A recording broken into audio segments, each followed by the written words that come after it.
لک الحمد یا اللہ والصلاۃ والسلام علیک یا رسول اللہ، اما بعد فاعوذ باللہ من الشیطان الرجیم، بسم اللہ الرحمن الرحیم۔ ناظرین، آج کا ہمارا درس شریعت احکام زکوٰۃ کے متعلق ایک مسئلے کی تفصیل کو بیان کرنا ہے۔ مسئلہ یہ ہے کہ مسافر کو زکوٰۃ دے سکتے ہیں یا نہیں دے سکتے، اس حوالے سے حکم شرع کیا ہے۔ تو دیکھیں، اس مسئلے کے اندر چند صورتیں ہیں جس کا لحاظ رکھنا ضروری ہے۔ پہلی بات تو یہ ہے کہ قرآن کے اندر جب اللہ تعالیٰ نے مصارف زکوٰۃ کو بیان کیا تو اس میں ابن السبیل کا بھی ذکر کیا۔ ابن السبیل مسافر کو بولتے ہیں، لیکن اس مسافر سے مراد وہ شخص ہے کہ جس کے شہر کے اندر، گھر کے اندر تو مال موجود ہے، لیکن یہ خود جس مقام پر ہے وہاں پر اس بندے کے پاس کچھ بھی موجود نہیں ہے کہ جس کی بنا پر یہ اپنی حاجت اور ضرورت کو پورا کر سکے۔ لہٰذا اس وقت اس بندے کے لیے زکوٰۃ لینا شرعاً درست ہوگا اور یہ مصارف زکوٰۃ میں سے ہوگا، جیسا کہ امام قدوری علیہ الرحمہ نے قدوری شریف کے اندر اس کی تعریف کو بیان کیا۔ فرمایا، من کان لہ مال فی وطنہ وہو فی مکان آخر لا شیء لہ فیہ۔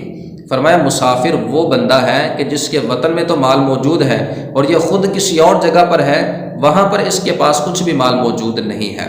تو لہٰذا اس مسافر سے مراد مسافر شرعی نہیں ہے، یعنی جو 92 کلومیٹر کی مسافت طے کرنے کے بعد بندہ مسافر شرعی بندہ ہے، نماز قصر کرنے کا معاملہ اس کے متعلق ہوتا ہے، تو اس مسافر سے مراد وہ مسافر نہیں ہے۔ اس مسافر سے مراد ہر وہ شخص ہے کہ جو اپنے مال تک رسائی حاصل نہ کر سکے، اس کے گھر میں تو مال موجود ہو لیکن یہ خود کسی اور جگہ پر ہو، اگرچہ 92 کلومیٹر کے اندر ہی کیوں نہ ہو، اگرچہ اپنے شہر کے کسی دور دراز علاقے کے اندر ہو کہ جہاں پر اس بندے کے لیے اپنے مال تک رسائی ممکن نہیں ہے، تو وہ شخص بھی اس مسافر کے تحت داخل ہے، کیونکہ جو اصل اعتبار ہے وہ بندے کی حاجت اور ضرورت کا ہے، اور جب کہ بندے کو حاجت اور ضرورت پیش آ رہی ہے اور بندے کے پاس اپنا مال موجود نہیں ہے، اپنے مال تک رسائی بھی ممکن نہیں ہے، تو پھر ایسی صورت کے اندر ایسا شخص مصارف زکوٰۃ میں داخل ہوگا اور زکوٰۃ لینا اس کے لیے شرعاً درست ہوگا۔ دوسری بات یہ ہے کہ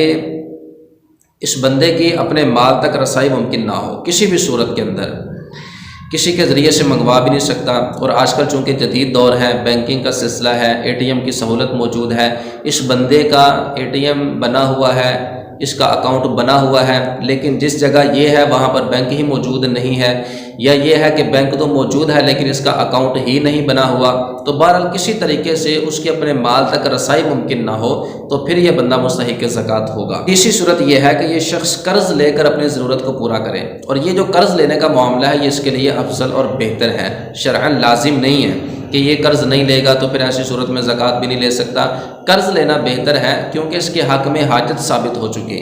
تو قرض لینا اس بندے کے لیے بہتر ہے۔ اگر قرض نہیں لیتا، ڈائریکٹ جو ہے وہ زکوٰۃ وصول کرتا ہے، تو بھی اس کے لیے زکوٰۃ کا لینا شرعاً درست ہے۔ چوتھی چیز یہ ہے کہ اس مسافر کے لیے جتنی اس کو حاجت اور ضرورت ہے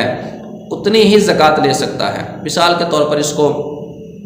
اپنی ضروریات پوری کرنے کی صرف 10,000 کی ضرورت ہے، تو یہ 10,000 ہی زکوٰۃ لے سکتا ہے، اس کے اوپر 1 روپیہ بھی نہیں لے سکتا۔ اب یہ جو حاجت اور ضرورت ہے، یہ جس جگہ یہ بندہ موجود ہے وہاں سے لے کے اپنے وطن پہنچنے تک، اپنے شہر پہنچنے تک کرایہ وغیرہ ہر چیز اس میں داخل ہوگی، کھانے پینے کی چیزیں یا جو بھی اس بندے کو ضروریات ہیں، تو اس کی جو ضرورت اور حاجت کا تعلق ہے یہ اس کے اپنے وطن پہنچنے تک ہے۔ لہذا اس وطن پہنچنے تک جو ہے وہ حساب کتاب لگا لے کہ میری ضروریات بالفرض 10,000 بنتی ہیں، تو اب اس بندے کے لیے 10,000 زکوٰۃ لینا شرعاً درست ہوگا، اس سے زیادہ 1 روپیہ بھی لینا اس بندے کے لیے شرعاً درست نہیں ہوگا، جیسا کہ جوہرہ کے اندر اس مسئلے کی تفصیل کو بیان کیا گیا۔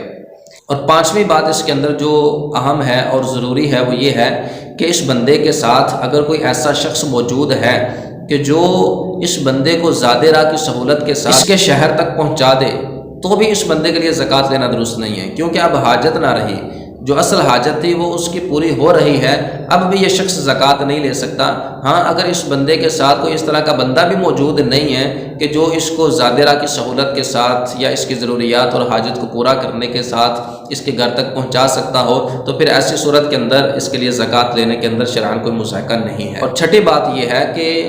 اس مال میں سے جو اس بندے نے بقدر ضرورت حاصل کیا، اگر کچھ بچ جاتا ہے، چاہے وہ اس انداز کے اندر بچ جاتا ہے کہ اس بندے کو اپنے مال کے اوپر قدرت حاصل ہو جاتی ہے، یا کوئی اس طرح کا ساتھی مل جاتا ہے کہ جو اس کو اس کے گھر پہنچا دیتا ہے، تو اس بچے ہوئے مال میں سے یہ بندہ خود بھی استعمال کر سکتا ہے اور اوروں کو بھی دے سکتا ہے، کیونکہ وہ جو مال ہے وہ اب اس کا مال ہے۔ جب اس بندے کو وہ مال دیا گیا اس وقت یہ مصرف زکوٰۃ تھا، اس وقت یہ محتاج تھا، ضرورت مند تھا، اس لیے جو زکوٰۃ ہوئی تھی وہ اپنے مصرف کے اندر استعمال ہوئی تھی۔ تو اب اگرچہ اس کی ضرورت ختم ہو چکی، وہ مال بچ گیا، تو اب یہ اسی کی ملکیت ہے، خود بھی استعمال کر سکتا ہے اور کسی اور کو بھی دے سکتا ہے۔ شرعاً اس میں کوئی مذائقہ نہیں ہے، اور نہ ہی یہ بات اس کے اوپر لازم ہے کہ جس بندے سے زکوٰۃ لی ہے یہ مال بچنے کی صورت کے اندر اسی کو دوبارہ واپس کیا جائے۔ تو یہ اس مسئلے کے اندر کچھ تفصیلات تھیں جن کا بیان کرنا ضروری ہے۔ خلاصہ کلام یہ کہ ایسا مسافر کہ جس کے گھر کے اندر تو مال موجود ہے،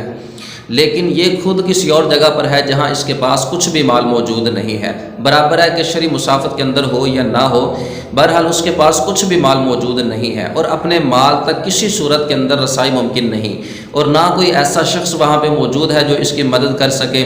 تو پھر ایسی صورت کے اندر ایسے شخص کے لیے اپنی ضرورت اور حاجت کے مطابق اپنے وطن پہنچنے تک اپنی ضرورت اور حاجت کے مطابق مال زکوٰۃ میں سے لینا شرعاً درست ہے، اور اس کو زکوٰۃ دینا بھی شرعاً درست ہے، اس میں کوئی مذائقہ نہیں ہے۔ اللہ تعالی ہم سب کو شریعت مطہرہ کے مطابق عمل کی توفیق عطا فرمائے، آمین بجاہ النبی الامین صلی اللہ علیہ وسلم۔